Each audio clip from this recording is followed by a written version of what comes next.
Mothers notice things. We don't always talk about it, but it's true. We feel the shift before it happens.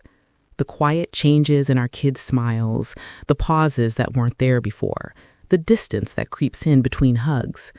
My son Jordan used to hug me every morning before school.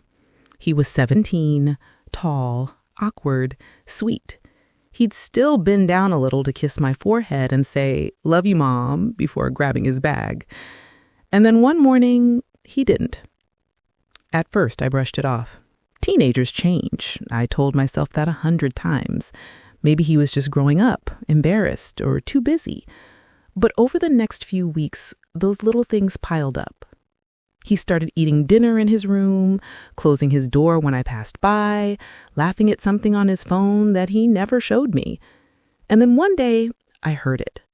The sound of a lock clicking. A solid, final sound. He'd never locked that door before. Now, I'm not the kind of mom who snoops. I respect privacy. But that lock, it didn't sit right. Maybe it was the way his tone changed, the cold politeness when he said goodnight. Or maybe it was the silence afterward, the kind that didn't feel peaceful. It felt watched. I told myself not to overthink it, but every night at the same time, 10:03 p.m., I'd hear it again. The soft shut of his door, then the click. And sometimes whispers, low voices, maybe a recording, maybe a call. I couldn't tell. Once I even heard movement after midnight, heavy footsteps and something dragging. When I asked him the next morning, he smiled too easily and said, "Just cleaning up, Mom." Cleaning up at midnight. That's when I started feeling afraid, not of him, but for him. You ever get that gut feeling, that pull in your chest that tells you something's terribly wrong, even when logic says you're being paranoid? That's what it was like. I couldn't sleep. I'd sit at the kitchen table, lights off, just listening to the old house breathe, the creaks, the air vents, and then his door again. Locked. Always locked. One night, about 2 weeks into this new routine, I caught him sneaking in from outside. It was almost 2 a.m. The motion light flicked on, and there he was, hoodie pulled up, mud on his shoes, eyes wide when he saw me. "Where were you?" I asked. "Out," he said flatly, brushing past me. "Out where? It's 2 a.m, Jordan." He didn't answer. Just turned the lock again. That click. God, I can still hear it. Now, I know what some of you might be thinking. Maybe he was just being a teenager. Maybe I was overreacting. But here's the thing. Mothers don't imagine fear. We recognize it. And what I saw in his eyes that night wasn't teenage defiance. It was something darker. Something like guilt. A few days later, I found a small box tucked under the laundry in his hamper. It wasn't mine, and when I picked it up, it jingled faintly, metal against metal. Inside there was a flash drive, a small silver key, and a folded piece of paper with a name scribbled in shaky handwriting. Eli. I didn't know who Eli was.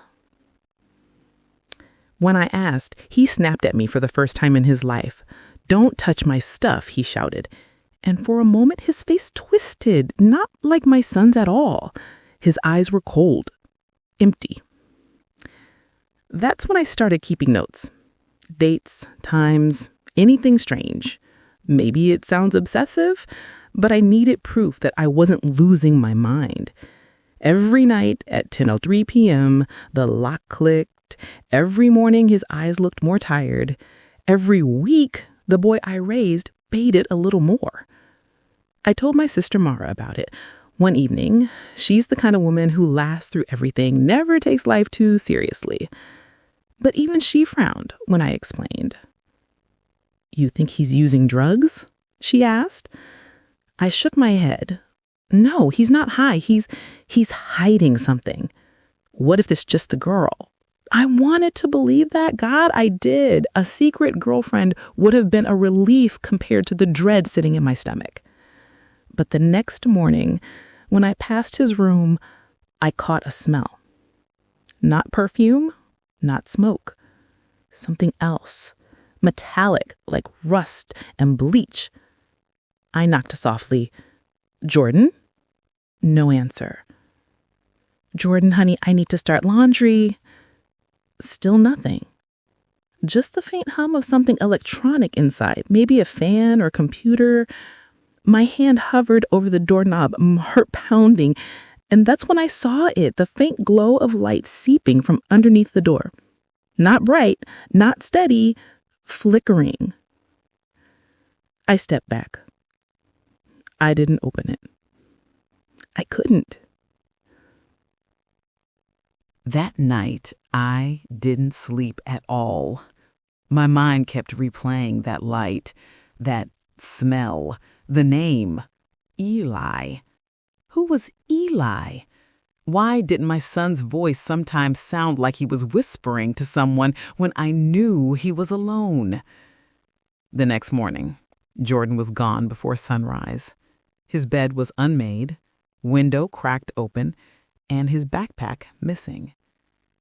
I waited. I told myself he'd gone to school early, but when I called the office, they said he hadn't been there in days. I panicked, called his friends, checked the bus stops, even drove around town. Nobody had seen him. Finally, I went into his room, really went in, and what I found made my knees give out. The walls were covered in drawings, not artistic ones, frantic ones. Pages taped everywhere, black marker lines drawn over and over. Faces, the same face again and again, a boy with hollow eyes and no mouth. Beneath it, scribbled words, "He's still here." And then in the corner, a photo, a school ID, not Jordan's. The name on it read Eli Turner. I remember sitting there, my breath coming out in sharp bursts, the world tilting. My son's computer screen was on, displaying a chat window. The last message sent from his account said, "He knows. I can't keep it quiet anymore." Would you have opened that door if I were you? Honestly, tell me, if your child started turning into someone you didn't recognize, if their world started twisting into something dark and hidden, would you keep pretending it was fine? Because that night, I didn't pretend anymore. That night, I decided I was going to find out what my son was hiding, even if it destroyed us both. That night, I sat in Jordan's room until the sun began to rise. The walls felt like they were closing in, filled with those frantic drawings and that one haunting name, Eli Turner. The air was thick, heavy with confusion and fear. I couldn't stop staring at that photo. A boy's face, pale, serious, dark hair, brown eyes, the kind of face that could belong to any quiet kid in any high school. But there was something strange about the photo. A faint crease across it, like it had been folded and reopened over and over. I needed answers. When Jordan finally came home later that morning, his clothes were wrinkled and he smelled faintly of cigarettes, something I'd never known him to touch.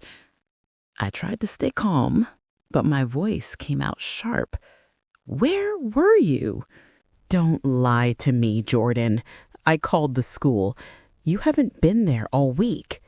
He froze, just for a second, but I saw it, guilt flickering behind his eyes. Then he said softly, "You shouldn't have gone through my things." "I'm your mother," I said, my voice shaking. "You're scaring me." He looked at me then, really looked, and I swear, I didn't recognize the boy staring back.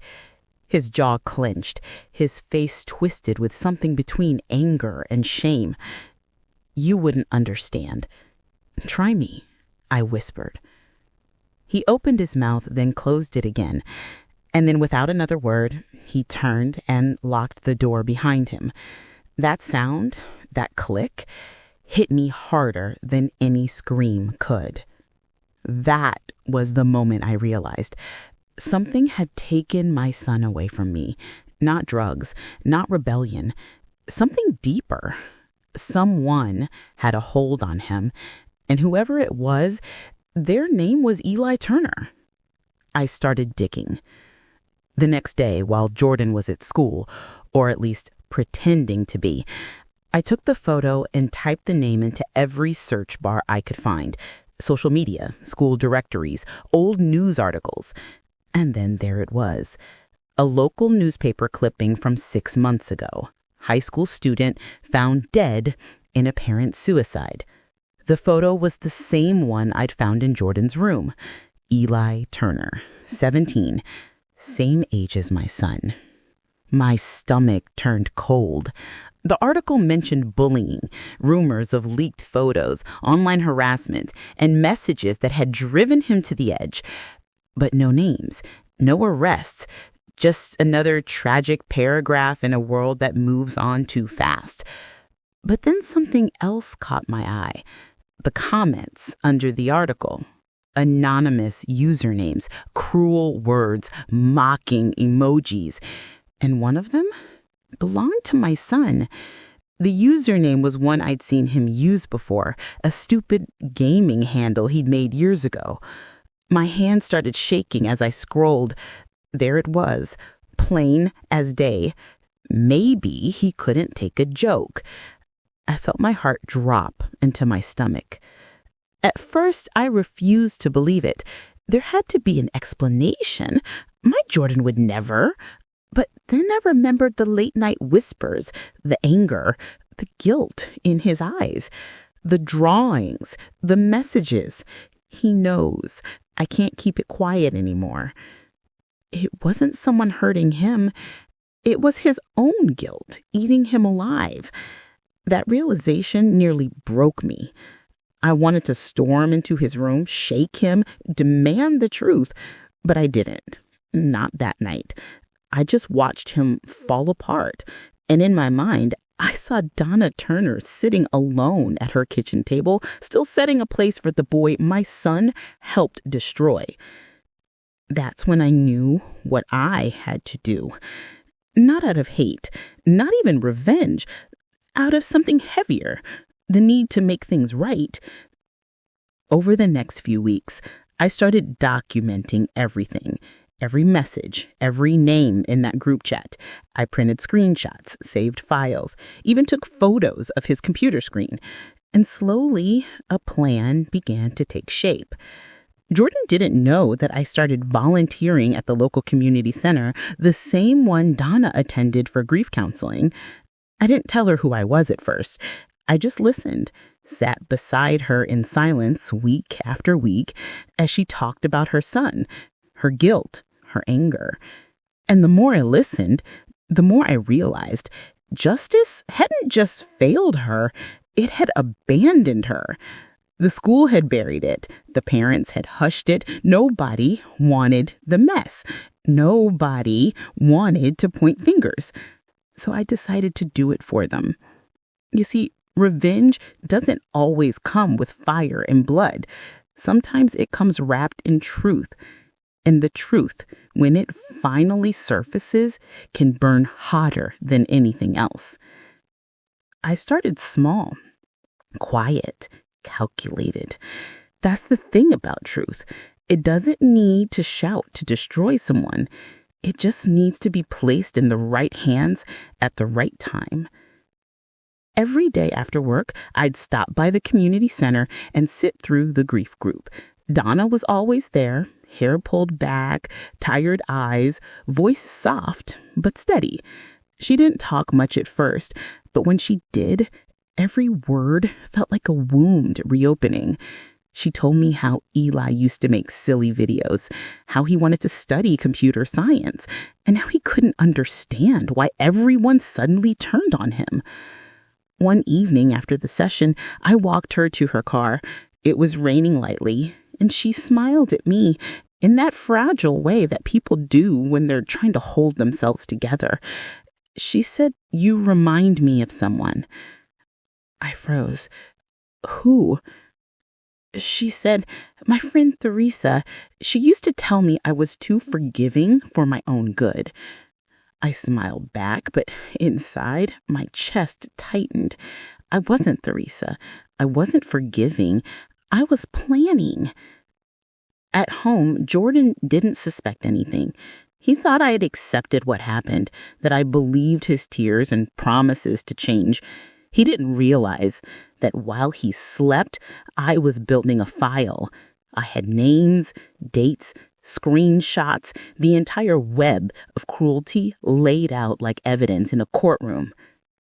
And the more I uncovered, the angrier I became. Not just at my son, but at every parent who had raised their kids to believe they could get away with this. The ringleader was a boy named Mason Ward. Wealthy family, star athlete. His father sat on the school board. It was Mason who started the group chat, who posted the doctored photos of Eli, who kept pushing even after the boy begged them to stop. Jordan's messages were there, yes, but Mason's were the poison that kept everything alive. And that's when I realized what my revenge needed to look like. I wasn't going to ruin my son's life. I was going to make him face it. All of them. In the open. So I waited.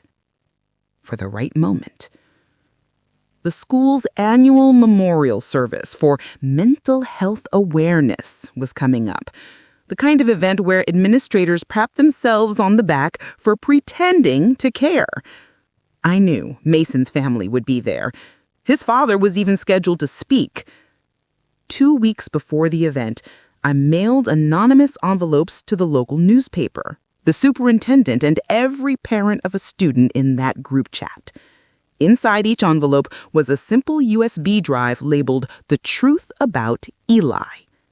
On that drive were screenshots. Not all of them, just enough to make it clear who had done what. I included a statement, too. You can't preach healing while hiding the ones who caused the wound.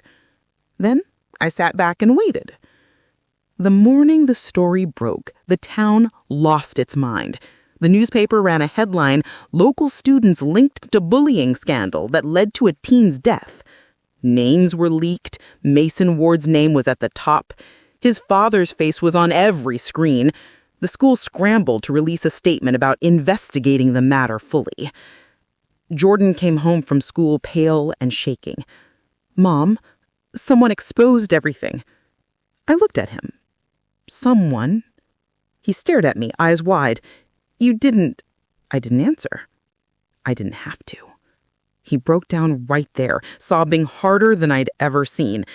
And even though I wanted to hold him, I didn't. Not yet. He needed to understand that some actions can't be undone. That night, Mason's parents called the police. Of course they did. They wanted to find the whistleblower to make it about privacy, not accountability. But I'd been careful. Every file, every photo was stripped of metadata, anonymous email accounts, no fingerprints. Just the truth, floating free. Impossible to contain. When Dana found out, she came to the next meeting at the community center trembling. She asked, "Did you see? They finally know." I nodded. They do. Tears filled her eyes. It won't bring him back, but at least he's not forgotten anymore. She hugged me, and that hug nearly broke me. Because she had no idea that the person she was thanking was the mother of one of the boys responsible. That's when the guilt hit me. Sharp, relentless, cold. Revenge has a way of turning inward. You think it'll give you peace, but instead it digs into the softest parts of you. Watching Jordan crumble, seeing the headlines, hearing the whispers, it didn't make me feel powerful. It made me feel like I'd burned my own house down to kill the fire inside me. But then something unexpected happened. 2 days after the story broke, Jordan knocked on my bedroom door. His face was pale, but his eyes, for the first time in months, looked clear. "Mom," he said quietly, "I told the police the truth. About what I did." I froze. "What?" "I had to. It's my fault, too. I didn't start it, but I didn't stop it either. I need to take responsibility." I wanted to scream, to tell him no, to protect him. But when I saw the resolve in his face, I realized that maybe this was what redemption looked like. Not hiding, not excuses. Truth. The next few weeks were chaos. Parents calling, news vans parked outside the school, students suspended, programs canceled. Mason's father resigned from the board. Dana was interviewed on TV, finally able to speak her son's name without being silenced. Jordan faced disciplinary action, too. Community service, expulsion from sports, counseling. He didn't fight any of it. He took it. Quietly. Fully. One evening after everything had settled a little, we sat on the porch watching the sunset. The air was cool, still, the way it gets after a storm. He turned to me and said, "You did this, didn't you?" I looked at him for a long time before answering. I gave the truth to the people who deserved to see it. That's all. He nodded slowly. "I hated you for a while, when everything blew up, but I get it now." And then, for the first time in months, he reached out and hugged me. It wasn't the kind of hug he used to give me when he was little. It was heavier, sadder, but it was real. Sometimes revenge isn't about hurting someone back. Sometimes it's about forcing them and yourself to see the pain that's been buried too long. And even though the road ahead was messy, at least it was honest. Would you have done it? Be honest. If you had the power to expose the people who destroyed someone else's child, even if one of them was your own, would you trade peace for truth? Because I did. And even though it cost me almost everything, I'd do it again. It's been almost a year now. The town's quiet again, or at least it pretends to be. People move on fast when they're not the ones carrying the weight. The headlines faded. The whispers stopped, and the school held another assembly about healing. I sat in the back that day, hidden behind a row of parents pretending everything was back to normal. Some wounds never really close.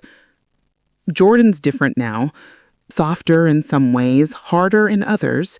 He doesn't talk much about what happened, but sometimes I catch him staring at his old phone like it's a ghost. He deleted every account, every chat. He doesn't play games anymore. He volunteers twice a week at a youth hotline, says it helps him sleep at night. I don't ask too many questions. Some things he needs to do without me. I've changed, too. I still go to the community center, but not to spy or scheme. Dana and I sit together most days, sometimes in silence, sometimes with coffee. She still doesn't know who I really am, and I still haven't told her. I thought I would one day, but what good would it do? Knowing might only reopen everything she's barely managed to heal. Some truths serve their purpose better in the shadows. Once, she told me something that stuck with me. She said, "You never get over it. You just learn to walk alongside it." I think that's what I'm doing now. Walking beside my mistakes instead of running from them. You know, I used to think revenge was about winning, about proving a point or balancing a scale, but it isn't. It's about acknowledgement. It's the universe saying, "I see what was done to you."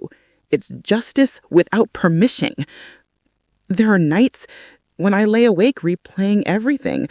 The envelopes, the articles, the crying, the silence that followed. Part of me wonders if I went too far. Another part of me whispers that I didn't go far enough. Sometimes I imagine Eli. I picture him sitting in his room, headphones on, maybe laughing at something dumb on YouTube, maybe dreaming about college. I wish someone had reached him before the world turned cruel. I wish someone like my son had spoken up for him instead of joining the mob. Maybe if I'd raised Jordan differently, that would have been him. I can't change the past, but I can live with it, and that's my punishment and my peace. A few weeks ago, Jordan and I went to visit Eli's memorial. The school finally built one after the scandal. A small stone bench beneath an oak tree. His name carved in gold letters, surrounded by flowers that people still leave now and then. Jordan stood there for a long time. He didn't say anything. He didn't have to. When we were leaving, Dana walked up the path. She smiled when she saw us, that same fragile, forgiving smile she always has. She didn't recognize him. Just another student, she probably thought. I wanted to tell her then. I almost did. But Jordan's hand brushed mine, and I understood. He didn't need forgiveness from her. He needed to forgive himself first. As we drove home, he said quietly, I think he would have liked that people still come to visit. Yeah, I said, my throat tight. I think he would. He looked out the window, eyes distant. Do you ever regret it, what you did? I thought about that for a long time. Sometimes, I admitted, but then I remember what would have happened if I'd done nothing. The silence would have swallowed us all. He nodded slowly. I'm glad you didn't stay silent. For the first time in months, I saw a bit of the boy he used to be, that spark of empathy I thought was gone forever. Maybe that's what real justice looks like. Not punishment, not revenge, but awakening. Life isn't neat. There are no perfect heroes or villains, just choices. Some born out of love, some out of anger, and some that live in the space between. Sometimes when I walk past Jordan's room, I still pause. The door's always open now, light spills into the hallway, and even though that seems small, it means everything. Every night before bed, I whisper a quiet apology, not just to Eli, but to the mother he left behind, and to the version of myself who thought motherhood meant protecting at all costs. Sometimes protecting means standing between your child and the world.